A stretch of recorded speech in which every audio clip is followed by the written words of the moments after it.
Hey, Shad here with Speed Addicts, the fastest growing gear site on the web. In today's video, we've got the brand new HJC F100 180 degree modular helmet.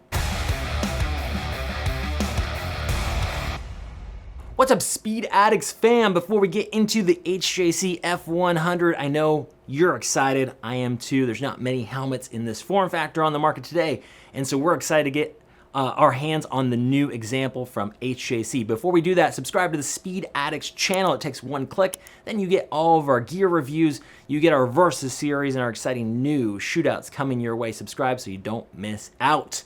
If you're gonna shop for gear online, do it over at Speed Addicts. We make it real easy. There's a link in the description below that'll take you over to the HJC F100 at Speed Addicts, where all HJC helmets ship fast free with the industry's best return policy. Give us a shot on your next gear purchase online. And hey, if you're the type that wants to shop in person and you're living in or visiting SoCal, come by the first Speed Addicts Superstore with the world's most epic helmet wall featuring lots of HJC helmets, including the F100 in the building. Come shop in person at the Speed Addicts Superstore. Okay, here it is. It is the HJC F100. This is taking over where the HJC I100 left off, and the I100 left a lot to be desired. This helmet didn't have a long run because it actually wasn't very good. It didn't sell very good. We didn't like it very much. And so now it's being replaced, and we have stepped up. The F100 is better in almost every way. There are still some fine details that we would do differently, and maybe they'll refine on the next version, and we're gonna show you the whole rundown here. So one of the good things about this helmet is the price. At the moment, there are two versions. There's a composite version in several colors, and then there's going to be a carbon fiber version that's gonna show up any minute now in the coming weeks, hopefully. When we get the carbon fiber version, we're gonna do its own standalone video for the carbon, but for now, we're gonna tell you about the composite. Now, the composite's only running about $400. Now, can that change due to tariffs? It probably will. This will probably creep up. I don't know how fast, but at the moment, for $400 for a composite 180 degree modular, they've nailed the price target and they're outperforming some of their competitors in this segment, okay? The carbon is only going for a premium of an extra $60. So I'm excited to see how the carbon is different. Typically, or what we expect, is that the carbon's gonna be the same helmet with just a different shell construction. It might be a little bit lighter, but that's not always the case. Now, when we're talking about weight, this helmet, the composite version, is gonna run 3 pounds, 13 ounces in this size extra large. The smaller mediums will probably be about 3.9, 3.10, a couple ounces lighter, which checks the box. That makes it light, and it makes it about the same weight as an Advent X from LS2, which is its primary competitor. Now, in these videos, I usually don't mention the competing helmets often. I'm going to in this one because there's really only one competitor in this exact segment that's popular in the United States, and that's the LS2 Advent X, and soon to come the Advent 2, okay? Those are the 180 degree modulars from the folks over at LS2, and that is what HJC is trying to get involved in, is that market, okay? So we're gonna talk about the LS2 helmets a little bit throughout the video.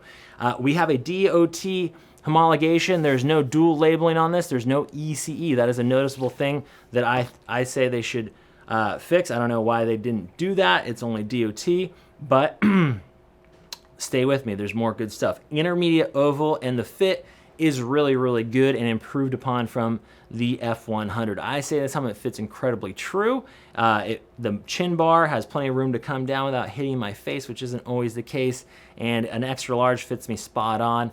I'm about 24-inch circumference. So order what size you typically wear in HJC. You'll probably be in good shape, or other brands for that instance. And check out the HJC sizing chart at speedaddicts.com. Measure your head real quick. It only takes a second with a string and a measuring tape. Get a circumference measurement. Start there if you're not sure.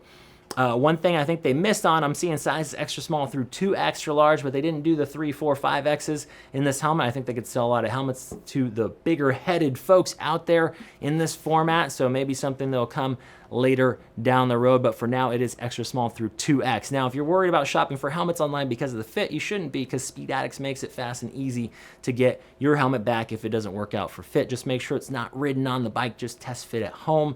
If you have questions, talk to the pros at Speed Addicts Rider Support. Okay, 180 degree modular means just that. It means that the chin bar, instead of stopping right on top of the helmet like most modular or flip up helmets, it's gonna work its way all the way to the back. Why is that important? Well, you don't have a big chunk of helmet sitting on the top of your head to drag the air or to offset, like upset the weight balance of the helmet when it moves all the way to the back. It makes it a lot easier and more pleasant to ride with it in the open face configuration, which essentially gives you a 3/4 helmet. These have become exceptionally popular over the last few years because, hey, when you're cruising, through town, you're moving slower, you don't mind sacrificing the protection of removing that chin bar to gain the ambiance of riding with an open face helmet, or the ventilation factor, which is big. So when it's hot and you're moving slower, you're stuck in traffic, you want to pop the chin bar, this gives you the option. It's a lot of highway patrol and PDs, police department, motor officers running this format because it works well for those guys too, on and off the bike, gas station, all that sort of stuff. This format is really, really good. Now, compared to the I-100, I think they improved the chin bar. It feels sturdier, it looks better, and the way that it moves to the front to the back is better in every way than the I-100. They also completely changed the face shield. More on that in a minute, but just let's take a look. I think one of the problems with the I-100 is that it was a little bit too Tron. It was too angular. It was just a little bit too futuristic and bulbous. One of the things that the F100 has going for it is that it's more aesthetically pleasing overall. It is smooth, and it just is easy on the eyes compared to that LS2 Advent X, which is a little bit more aggressive, a little bit more angular. Some folks have asked for something that's a little bit more, this like organic shapes. It's swoopy. It's good looking. It is still kind of futuristic on the back or contemporary, but overall it's good looking, and it is relatively slim. So a lot of these modular helmets are getting bigger and bigger and wider, and this one, in terms of its profile, is actually pretty slim compared to the older I-100, which is pretty big, and even a little slimmer than maybe the LS2. So those are some things it has going for it. Again, aesthetics for the I-100 were a fail. In terms of the ventilation package, they kind of matched it, but more on that in a second. Let's check out the chin bar. So the chin bar is actuated by a button here on the bottom. You're gonna press that and it's gonna move all the way to the back, and you can still run the face shield, of course, with the chin bar all the way out of the way. When you wanna grab the chin bar and bring it up, you don't have to press a button. You're just gonna grab it and slide it all the way forward. You get a nice positive lock, and there you go. It's that easy. And then you gotta push the face shield back into position. Let's talk about the face shield for a minute. In terms of its sturdiness, it is in sturdy injection molded face shield. And as a face shield, it's not bad. They also include a Pinlock insert for your $400, which is great value. These can be up to $40 on their own. So they're gonna give you a Pinlock that installs on the Pinlock prep tabs in the inside of the face shield to deal with fog. If you have fog issues, Pinlock is the solution. Okay, so what's wrong with the face shield? What we've noticed is that having the pushes or the pulls on either side can kind of cause it to raise and drop unevenly instead of having one in the middle. Not a huge deal. The bigger problem that we notice with the face shield is that with the chin bar up out of the way, it tends to go past the gasket if you're not careful, if you push down on it and then grab it and kind of pinch it up and then kind of have it out of position next time. So if you're gonna run an F100, you gotta be careful when you're in the open face position to not blow past this gasket and pull it on the way back up. Not the end of the world, but something to consider if you want to keep your gasket in good shape and make sure the helmet continues to seal. Otherwise, the other thing we noticed on the face shield is that the changes are not quite as easy as we'd like them to be. There is a button or a release here that you got to grab with your fingernail or some other implement to pull up. It's under quite a bit of tension, so it's a little bit of a bear to get that up and out and have this pull out. And then you're gonna rock this face shield back into position, but you gotta pull that same tab again. It doesn't just pop back into place. Again, not the end of the world, just not the easiest shield changes.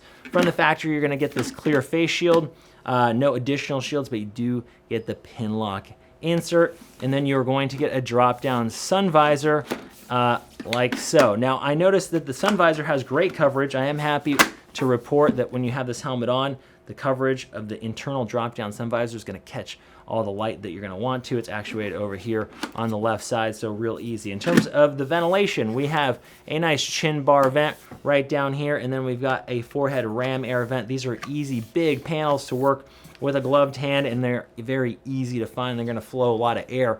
When we get inside the helmet, you're gonna notice that the EPS insert has a ton of porting and channels to move the air throughout the helmet. And of course, if you're not getting enough air with the ventilation system, you're gonna crack this open, get more air just blowing through the front of the F100. I'm working this a lot so you can see how it goes. On the rear, we do have a passive exhaust up here in the top, middle, back, but these winglets down here are not actual vents. Those are just aesthetics. They probably should have made those real. That would have been nice, get a little bit more air coming, hot air coming out of the back of the helmet. One place where they really improved was the liner and the fit. So this thing just feels great on your head, lots of room for your ears, and an improved neck roll and sound protection here. So the way that this has this extra lip on the cheek pad is way better than the old F100 that didn't have any of that lip, and it didn't have the extra bit of material that comes down onto the chin strap to keep it sealed, keep the air, keep the noise out of the helmet. So the liner and the comfort overall, whoops, here's the I-100, is improved. We still have a D-ring closure here and a chin curtain. I think the chin curtain was taken off of that one. So let's go ahead and open up the F100 and we'll dive inside. Oh, one last thing, comm systems. There's not a ton of room here, but you can install a clip mount right there and you will have the clearance. It is a little bit rounded right here, but it works, and there are speaker pockets on the inside. It's obvious to us that there's no integrated solution for the F100 in terms of comms from HJC. We actually like that. Stay out of it. Let us use our own universal comm system of our choice is usually the preference. We'll go ahead and pull the cheek pads out of place here.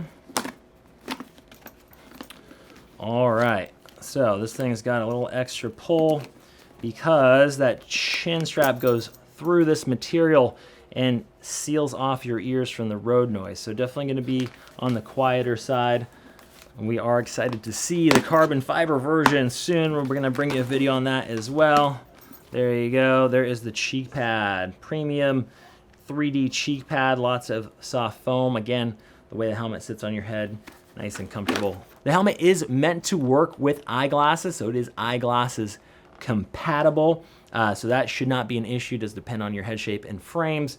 And then in terms of the comm system, they are calling out, once we get that cheek pad out of place, this little red sticker says, insert your clamp mount here for your universal comms. It says it's HJC Smart System compatible as well.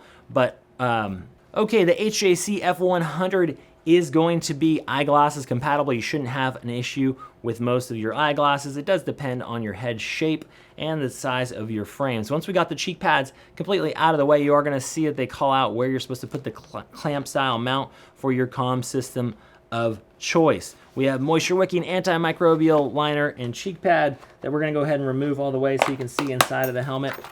Easy removal. There it is. Serviceable, washable. And they did the brow clip there. There's that EPS, lots of ports and channels to flow the air around your head. Multi-density liner. Okay, now that we got the cheek pads and headliner out of the way, I will note that the F100 is compatible with most eyeglasses. They make sure to call that out. Will depend on the size of your head and the frames. The liner and cheek pads are both moisture-wicking antimicrobial. Okay, they are very nice, comfortable place to be, and the quality is there. These are going to last a long time. Of course, replacements are available for you. It's always like, if you have the extra money, you're going to invest in a helmet like this. It's never a terrible idea if you're going to wear it a lot to buy a backup set of pads right off the bat, because once the helmet's out of production, so are the pads usually. Just kind of a pro tip here. Multi-density EPS liner that is ported and channeled to flow a ton of air through the F100. Again, open up the chin bar to even take that up a notch. 3-year warranty from HJC, which is a bit above the industry standard. A lot of companies only offering 1 or 2 years, so nice to know they're going to stand by the investment for a full 3 years. $400 for a composite 180-degree flip up that's better in every way from its predecessor. Not a bad deal. We're very excited to see that carbon fiber. Again, we'll bring that to you soon. Comm system compatible drop down sun visor, it's the HJC F100. Couple corks with the face shield that I would watch out for. Again, not the end of the world. Great competition for that LS2 Advent at a bit less money for now, as long as the tariffs kind of stay out of it on the F100. Available now at speedaddicts.com or at the Speed Addicts Superstore here in the city of Orange. Come check it out on the world's greatest helmet wall. That's it for today. We'll see you next time to find out what's in the crate.